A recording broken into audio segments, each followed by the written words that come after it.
Olá pessoal, sejam muito bem-vindos aqui no canal para mais um quadro do Dicas Preciosas, onde eu vou estar indicando para você filmes, séries, livros ou até documentários baseados ou não em fatos reais, todos numa pegada de suspense policial para seguir o nicho aqui do canal. Sem mais enrolar então, vamos lá para as dicas de hoje.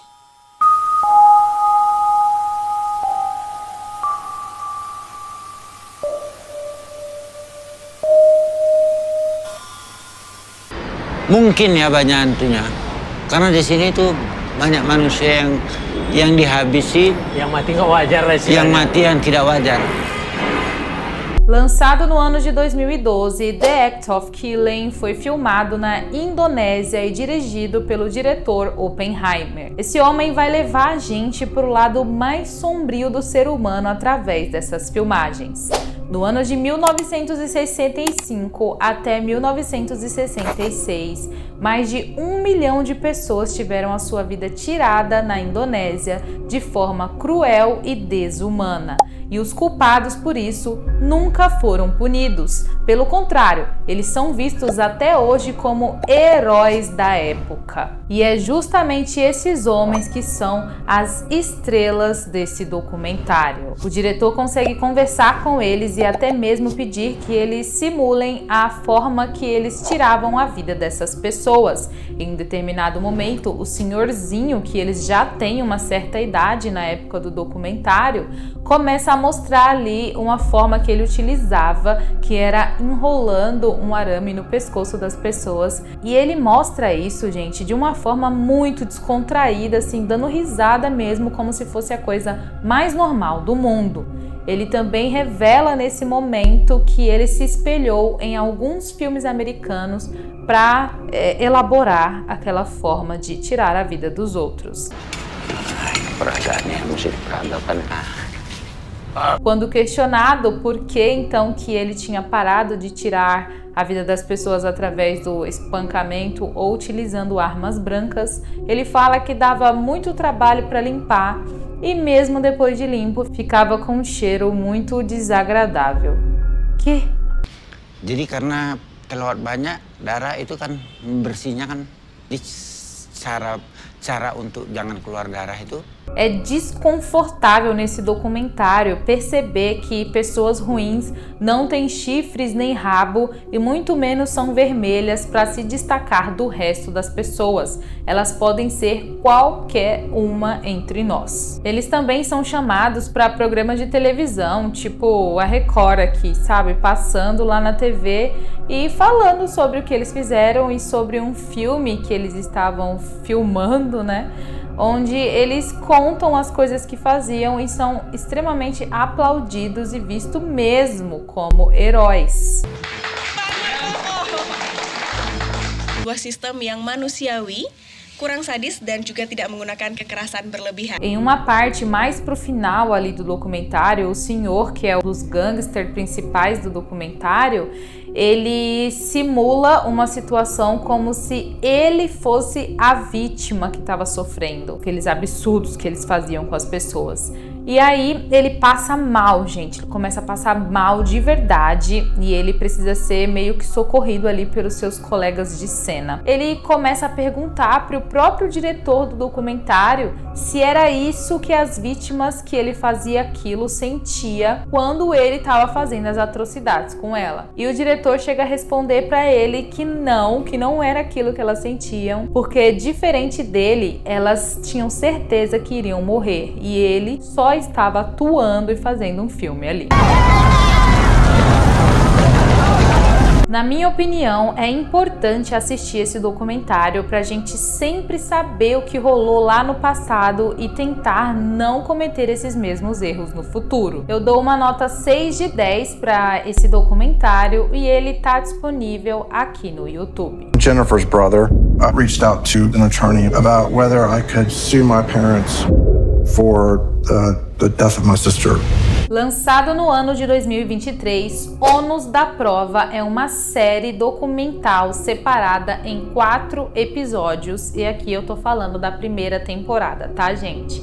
Ela foi produzida pela HBO Max e é baseada em uma história de crime real que aconteceu com uma garota chamada Jennifer Pandus, que tinha 15 anos na época dos fatos. A Jennifer, gente, desapareceu misteriosamente sem deixar qualquer rastro, a não ser uma carta que foi encontrada pelos seus pais somente na manhã do dia seguinte, em cima da cama dela, dentro do quarto dela. Nessa carta, ela fazia algumas exigências pedindo que a polícia não fosse chamada, também pedindo que fosse realizado alguns depósitos em alguma conta, e também ela pediu até mesmo para que uma consulta médica que ela ia ter aquela semana fosse cancelada. Ela também enfatizou que a polícia não deveria ser chamada e que, se isso acontecesse, ela retornaria dentro de 3 dias. E por incrível que pareça, os seus pais realmente não chamaram a polícia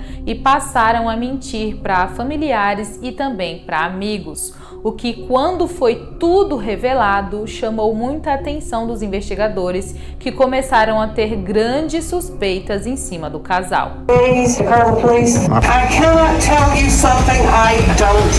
A Jennifer tinha um irmão mais velho e ele já estava na faculdade e morava no campus, então por isso ele não estava em casa na época que tudo aconteceu.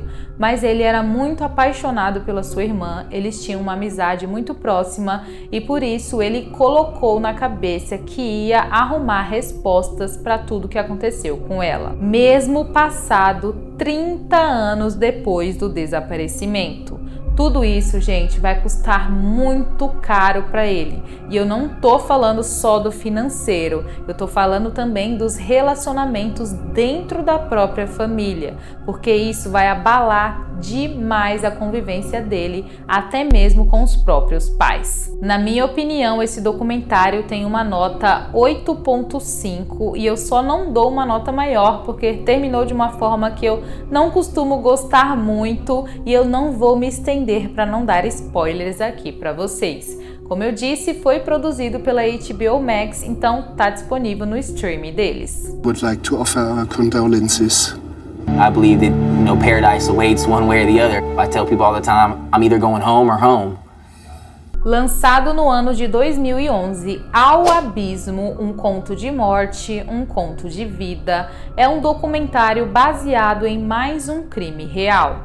Esse crime aconteceu no ano de 2001, onde 2 jovens, um chamado Michael, que foi preso e condenado à pena de morte, e outro chamado Jason, que também foi preso e condenado à prisão perpétua, cometeram atrocidades para roubar um carro. Esses 2 rapazes queriam muito um Camaro vermelho que pertencia a uma senhorinha que morava em um condomínio.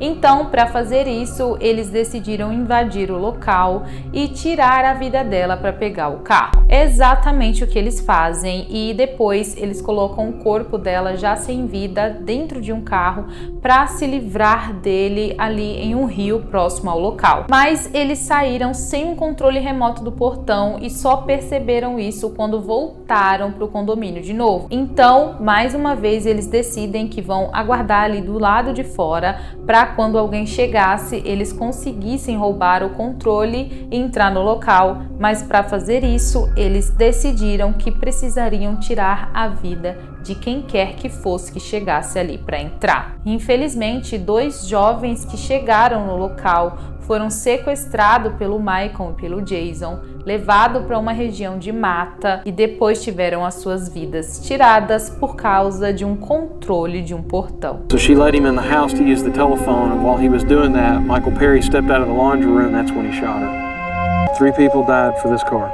Nesse documentário, a gente vai ser levado para realidades diferentes, onde vai ser mostrado o lado, dos criminosos, se é que podemos falar assim, também o lado das famílias das vítimas e até mesmo dos investigadores. Mas o que eu achei mais interessante foi mostrar também como que tá ou funciona a cabeça do responsável por executar esses criminosos condenados à pena de morte. Porque, inclusive, o Michael faltava apenas 8 dias para sua sentença ser concretizada. Found like a evil person, but I'm so glad I went to the execution. Na minha opinião, esse documentário tem uma nota 8.5, ele consegue te prender, você fica curioso por coisas que talvez você nunca tivesse pensado a respeito. Eu não encontrei ele disponível em nenhum streaming, mas achei ele aqui no YouTube. Ele tá em inglês,